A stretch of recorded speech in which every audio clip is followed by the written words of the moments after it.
Hi there friends, Stephen Petaski here, founder of the Luxus Group. I want to thank you for being with me here today because today's very exciting as I get to share about our passion, what we built our company on, private co-ownership. Luxus has lots of different angles, things we've talked about, so please go to the very first episode if you want to learn more about that. But today is the specifics on private co-ownership, what it is, how it fits in the industry, and what it could mean to you. Before I dive into private co-ownership, I want to say thank you for being here. If it's your first time, it means the world to us. I hope you enjoy the content today. I hope you go back and look at previous episodes, and maybe you'll find some things in there that are relevant to you around buying and selling vacation homes. That's what this channel is about. It's around free education to consumers who are curious about information on how you could buy, sell, manage, rent vacation homes. If you're in that space, if you're interested, please subscribe and go back and review previous episodes. But first today, we'll talk about private co-ownership. And if you're a recurring guest, once again, appreciate being here. I hope you enjoyed some of the previous episodes. I really think you're going to enjoy today. You're going to hear the passion in my voice because this is something I love talking about. We're very informed on, and we'll try to condense what will be 3 hours of content into about 20 minutes. So here we go. Now, before I talk about private co-ownership, you need to know about the history of the industry. Now, the industry is most commonly referred to as the destination club industry. If you go back to a previous episode, I talk about the spectrum of vacation options, and this is one of the options on that spectrum. So if you're curious about that, please go back and check it out. But here's the high level. The destination club industry started in 2002 with the founding of Exclusive Resorts. Exclusive Resorts is the biggest one in the world. It's owned and managed by billionaire Steve Case, who was the AOL founder. So lots of money and lots of capital and lots of expertise behind this amazing brand. Effectively, what Exclusive Resorts tried to create was a club. They were the first in the industry to figure out how to take a club approach. So let's say a golf club. Now in a golf club, you become a member to a club. You pay annual dues to support that club, and the amenity that you get to use is a golf course and a clubhouse and maybe a locker room and a few things like that.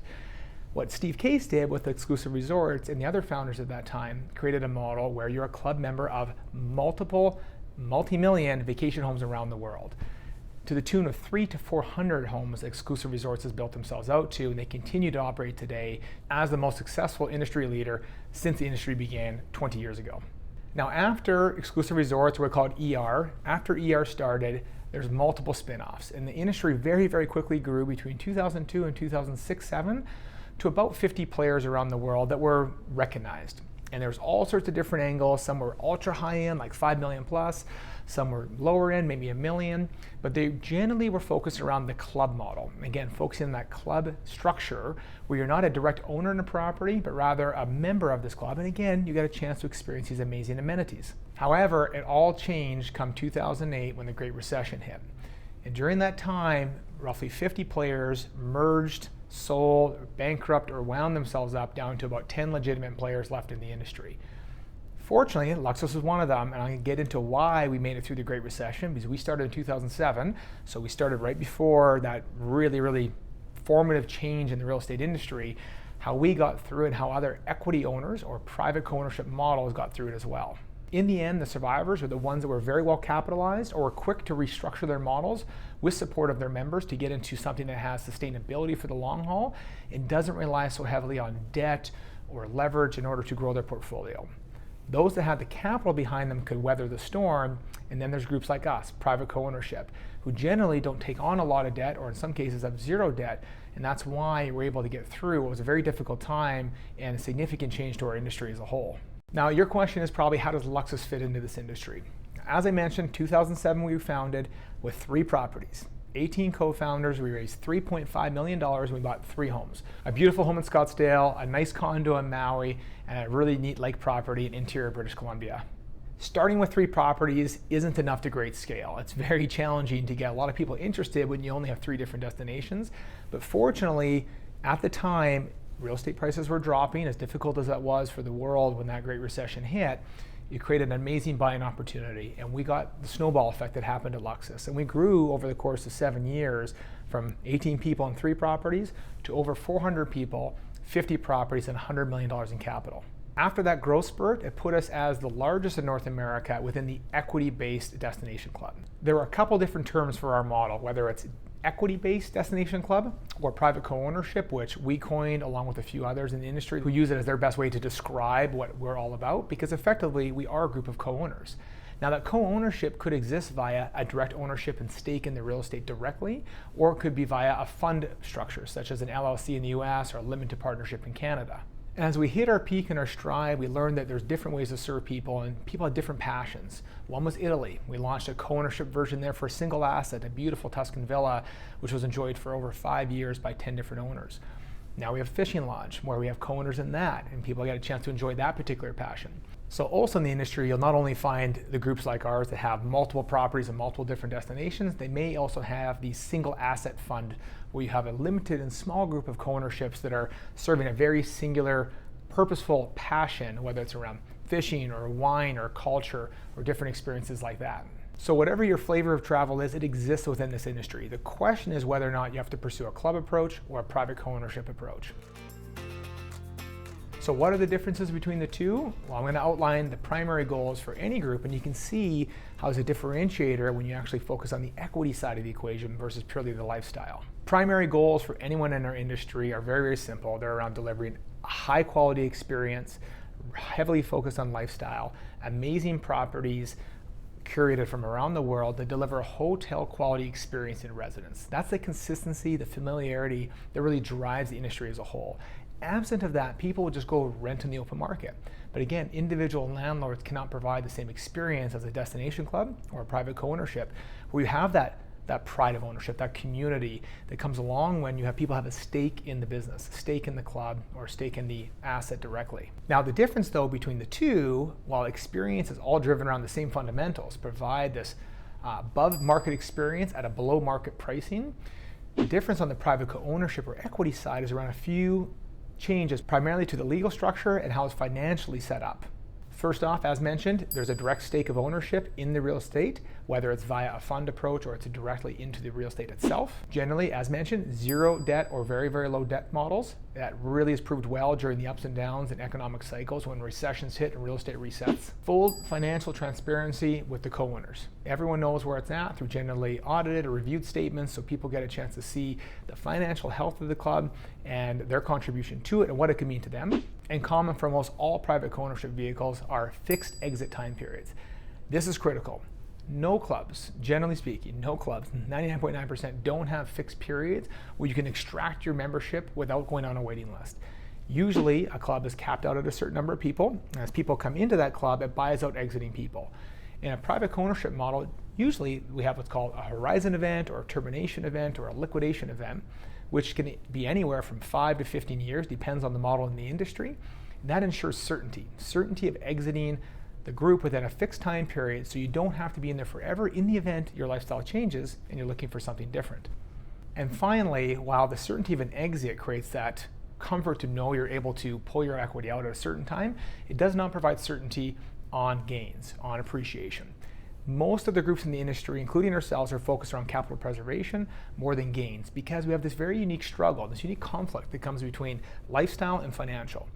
While you're a member in the group or a co-owner in the group, it's a heavy, heavy focus on lifestyle. You want the best in residence experience for your family, the best linens, the best housewares, the best service, everything to ensure you're maximizing your family's value while you're staying at the homes and enjoying the club or enjoying the co-ownership model. On the flip side, there's this financial diligence that we're responsible for, and any manager of any of these funds, to ensure the homes are being taken care of at a certain level, that the right investments being put back into them, but not so much that erodes the financial health of the company purely for the investment in lifestyle.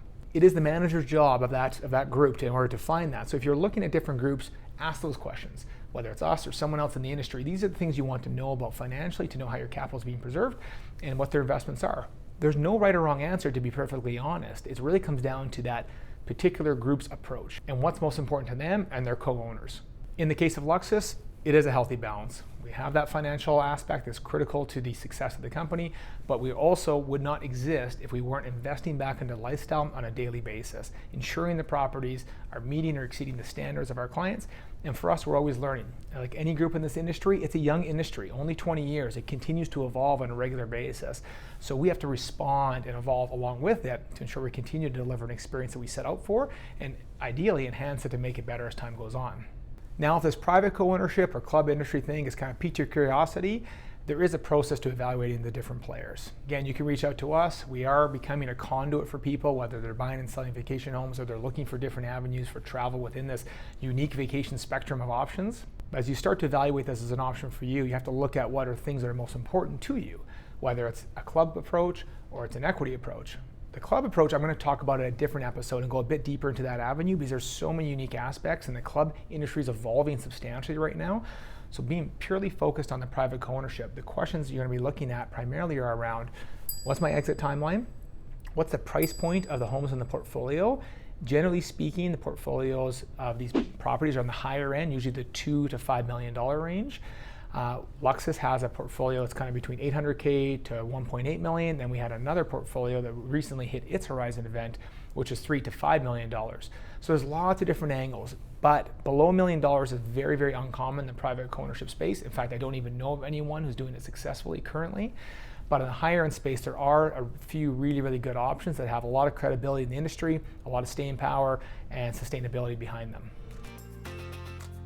Now, with any business model, it comes with its challenges. There's pros and cons, all the different angles. I'm going to outline a few of the cons for this particular industry, which has prevented the industry from really scaling up. Now, we talk about Luxus growing to become what was the largest equity version within the industry.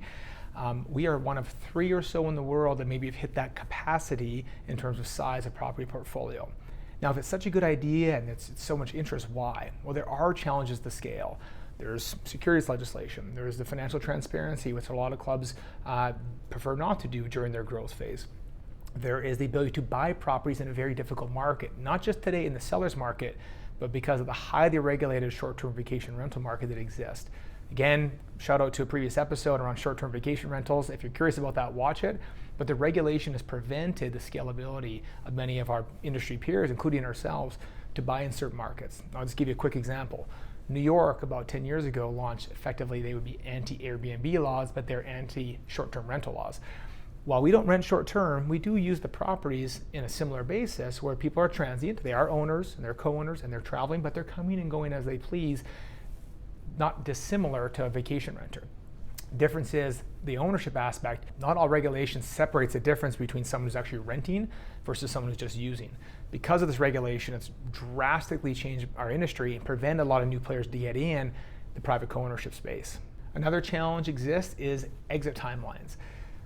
Usually we're around 10 years, some groups are as long as 15 years, some are a bit shorter. Not always do these exit timelines meet up with the needs of the co-owners. Some people may want to exit earlier, some people may want to stay in later, but we have to follow these particular pre-established guidelines, which can prevent someone moving forward as an investment if it doesn't meet up with their family guidelines and their family's vision, how they aim to travel over that time period.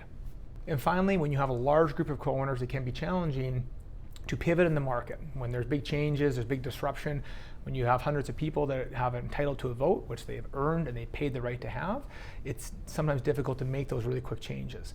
A soundly operated partnership where you have great support on the vision, generally speaking, you can do it and you can make some really important moves when it really counts, whether it's a financial move or a lifestyle move.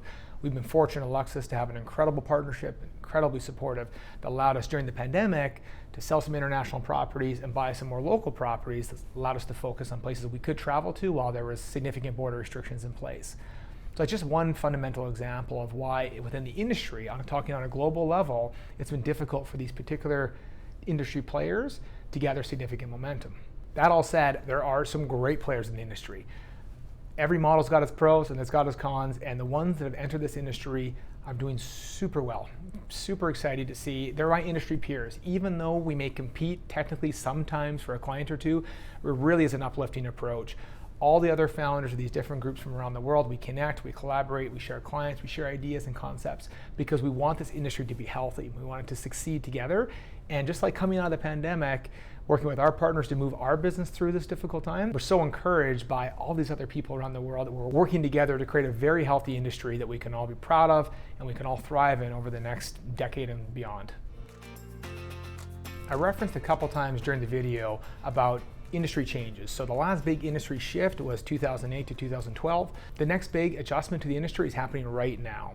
not just to private co-ownership, but to the club industry as a whole. There's lots of new hybrid versions coming out in the industry. They're very, very unique. Again, I'm going to cover those in a future episode, but it's a really interesting time to be in this particular business because real estate is very expensive right now.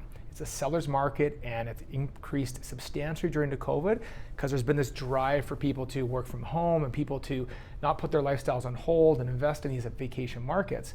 So industry players use that as a tool and as a lever to pull to say now's the time to activate a new model. Because there's too many models, it will cover too much of the program today, but I'll bring it back to you in a future episode. There's some that are literally in their infancy right now. We want to see how they kick off because the kickoff's always tells the true story. Can they kick off with momentum? Because if they can, it's like a flywheel. It just gets going, it doesn't stop. Some of them will fizzle out because naturally when you enter a market that's being disrupted, not everyone's going to succeed.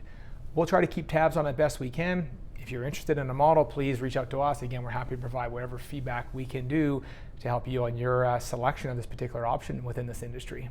Question you might have is about Luxus. Where do we stand currently? Well, right now, the funds that we have are actually already full around the vacation property side. We are exploring the options of what the next chapter looks like post-pandemic and what that can mean. So please feel free to reach out to us if you have any curiosity or interest about Luxus group of products or any of our different investments, because we love building new relationships. We want people to come so we can have conversations to understand what the market needs, what you are looking for, so we can improve our existing offering and potentially launch new offerings in the future. For our other single asset offerings, we do have a little room in our fishing club right now, which is very exciting. If you have a passion for fishing, a quick shout out for that. Ping us, we can talk to you about that. So as we evolve with this market and we look to our co-owners to see what they're looking for, we will be launching new products in the future.